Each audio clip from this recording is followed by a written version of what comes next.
Hey YouTube. Want to talk to all my brothers and sisters out there in the Iron game who unfortunately, like me, operate on a 4-on 4-off swing shift 2-day 2-night schedule and figuring out how to get your fitness to work with your schedule. Alright guys, this is based off of my workout being upper, lower, rinse and repeat.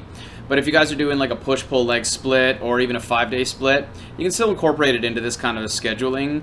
I'm just going to talk from my experience that this has worked for me, keeping my energy high and still making progress in my lifts.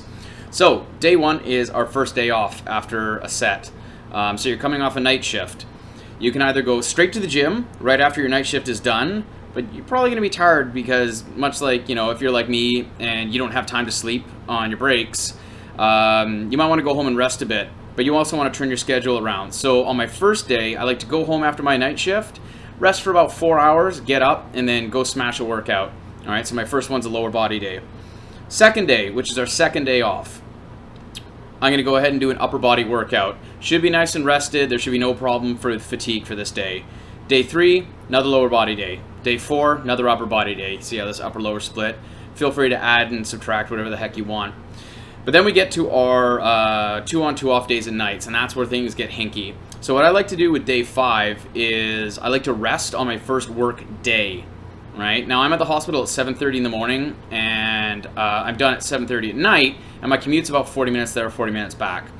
So it can be really greasy. I got to get up early, eat breakfast, go to the hospital, come home, still find a way to have dinner and sleep before my next day shift. So I like to take day 5 off.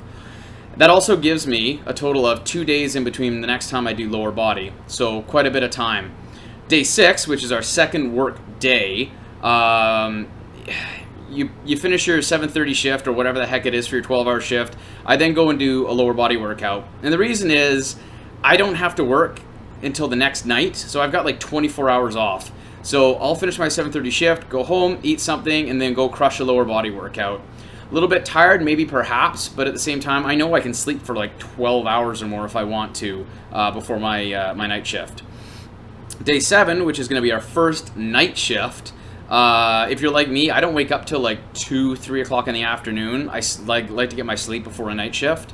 So I'm well rested, wake up, I'm going to go do an upper body workout before I go to the hospital, and then go do my 12-hour night shift. Then when I get off at 7:30, I'm going to take day 8 as a rest day, so that I'm plenty rested for the upcoming day 1 that's going to be coming up right after. So you go through blah, blah, blah, blah, blah, blah, blah, blah. So this day then cycles down to that day all over again. All right, so you get plenty of rest. These days can be tough because you only get a day between upper body and lower body, but then with the added of the rest days, you're getting 3 days in between hitting the muscle group again. It's not a perfect system, but it is what has worked for me, and I've had to learn to adapt to my my hospital schedule, but I'm still able to make gains, and I am still able to get my hour and a half work in 6 out of 8 days.